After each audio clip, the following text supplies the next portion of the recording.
So maintaining engagement in your community, especially as the group starts to get bigger, can be a real pain in the butt, with many people coming in and just taking no action at all, not even doing the program they signed up for, or interacting in any way, shape, or form. And you kind of think, why are you here?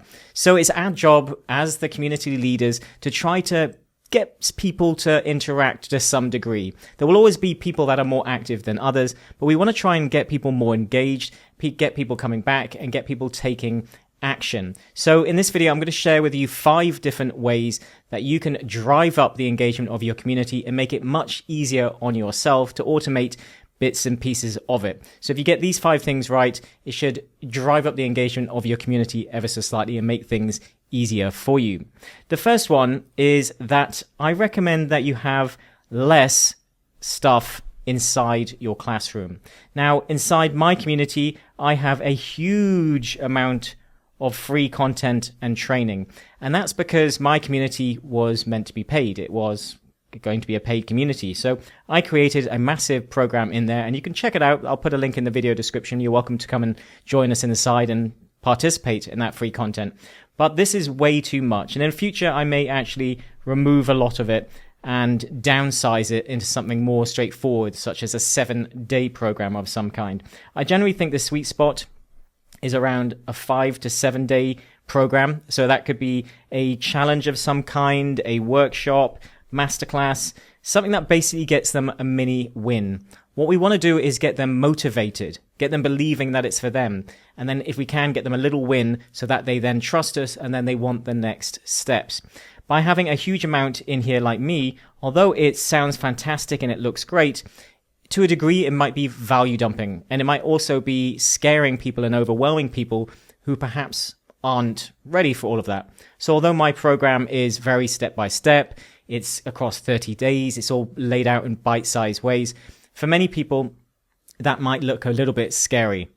So what we want to do is actually have less. And what also happens is it can downgrade the amount of sales that you get.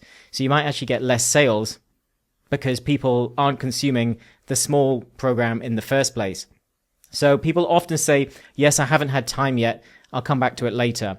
And if you're getting that type of feedback from people, it's probably because it looks too big and they think, right, I need to dedicate more time to this. So therefore, I'll put a date in the calendar, and maybe that date never comes. So definitely less is more. Don't have lots of different programs in the calendar. Have one very simple, especially if your community is free, very simple program that's just meant to get them started and then leads them to the next step, which is potentially your coaching or another program of some kind or another community. So obviously lots of different strategies there. But as far as your free community goes, do not overwhelm people with value. Value dumping is a real thing.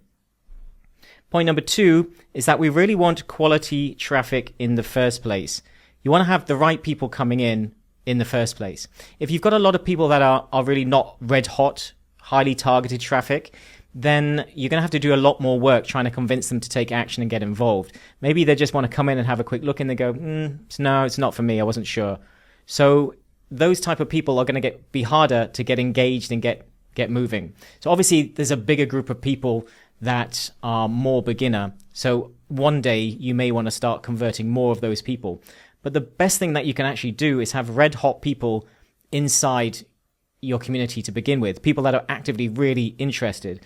So for example, if I've got hyper congruent content on my channel that is all about, say in this one here, community building and growing your community with YouTube, and then you come across to my community and it all looks very similar and it's saying the same things, which is building your community, making money with your community, and also growing it with YouTube, then it's congruent. So the people watching the content on my channel are going to be very interested in that type of content.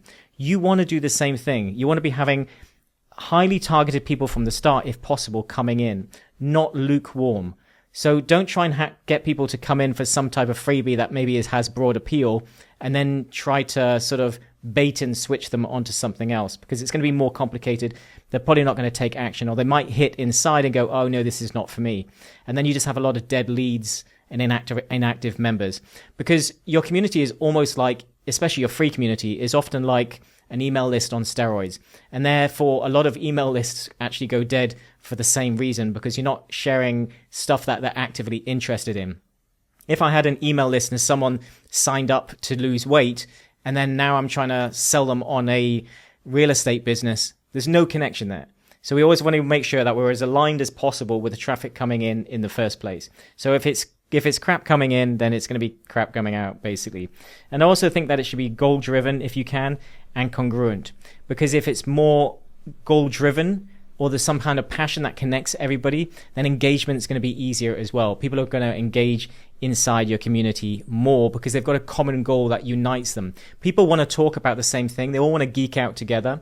You know, when you go to a club or you've joined a club, if you were, say, going to a Dungeons and Dragons club or some gaming club, and everybody there was interested in that type of topic, you're all going to geek out together. So you want something common goal that unites you and brings you all together. So that will be what most of you are discussing all of the time inside. So common goal and congruent as well. And that will just make engagement much easier for you. And then you want to show that you care. Now, this sounds obvious, but many people, they maybe don't intend to be a community leader in the first place. And it does take time, and we're all guilty of it, including myself, where maybe you're not engaging as much in the community as you should. You maybe not showing up quite enough. But there's a saying that I always loved, which was, people don't care how much you know until they know how much you care. So people don't care how much you know, how much knowledge you have, until they know how much you care. So this is why you want to listen to them and you want to show interest. So when you listen to them, you speak to their pains, their problems, you help them, you show interest, they then trust you, they believe you, and then they listen to the knowledge that you have, and they're more likely to take action. So a lot of what you do in a free community is potentially going to be more about belief and getting people motivated to take the action in the first place. And then you can go more geeky later on with the people that you perhaps work with on another level. But you want to make it feel like home. So if you were having a house party and you were bringing everybody inside, you would want to make people feel at home. You know, where are the toilets? Here's the food. Let me get you a drink. Let me introduce you to some people. Let me take your coat. You would make people feel at ease in that environment. And then the more they feel at ease, the more they start to enjoy themselves and open up and become more of who they are. And therefore, they're more likely to engage and start getting involved. They're more likely to show up to calls. They're more likely to comment and answer questions for you to become active community members. Because there's a difference between having a community of active people and you just being the guru that's posting content every day and no one's really doing anything themselves. So you want to get people to feel at home and to know that it's a place that is safe and they can actively get involved and enjoy it, and no one's going to bully them or do what they do in Facebook groups. And then number 4 is we want to get people taking some form of action. The first step is always the hardest. So what I like to do is I like to start with baby steps, micro actions, because they compound. So it could just be to like a video or to share a GIF, something very simple or straightforward. And I also like to make sure that the steps are very clear for them, but the steps go up. So the first thing might be to, hey, share your favorite GIF here, or here, just hit the like button, or here, do this next, or comment on here. And then it'll be make a post on this and so on. So you start to elevate people, come to this call. It starts to move up in the size of the action that they actually want to take. So we want small, quick actions to get them involved. And we want to get them to do that as quickly as possible. Because if you don't get people taking action quite quickly, what I've noticed that happens is people just don't get involved. And then they may never get involved. And it's an odd one for me, because I think, why did you come inside? But I guess people have the best of intentions in a moment. Like, yes, I want to do that for my business. And then they suddenly lose interest and lose motivation. So we want to get them taking some type of action as quickly as possible to start getting them some type of small mini win. It is still a mini win. Taking some form of action and getting involved is them getting a mini win. And also leading questions. This is something that if you were running a support community, you would be looking to answer questions as quickly and as efficiently as possible and trying to answer that question in one go so that there's no follow-up questions. And I think especially for people that run businesses, we get trapped in this sort of, I'm at a support community and my job is to answer your questions as quickly as possible. Not necessarily. It could be to answer a question, but maybe to ask another question to follow up, or to pull more out of them so you can give a better question or start a conversation out of it. So I generally like to have more questions so that each post actually evolves and there becomes a conversation inside and below each post. And this is where the magic happens in the communities. I think the more you can have this sort of circular thing with conversations happening below posts, then this is great. And when you start to see, I often see with our group calls, below the group calls, the conversations and people talking about what other people said in it, then people watching the recording and them interacting, and then the conversation can be completely about nothing about what's inside the community. But that's a good sign, because that means people are socializing together and kind of getting to know each other and are happy to share things outside the scope of the community. So you really want to have leading questions and try to drive conversations inside the posts themselves, inside the comments. All right, and then number 5 is that we have posts attached to our lessons. Now, I think this is a great hack. I actually have a 30-day program, and with nearly every single lesson has a post attached to it at the bottom. And this is almost like a support post, but it can also be a way to ask more questions and get people to take those mini actions again. So if they need any support or have any questions around it, it's there for the bottom of the lesson. So this is the lesson here. You can see the lesson inside.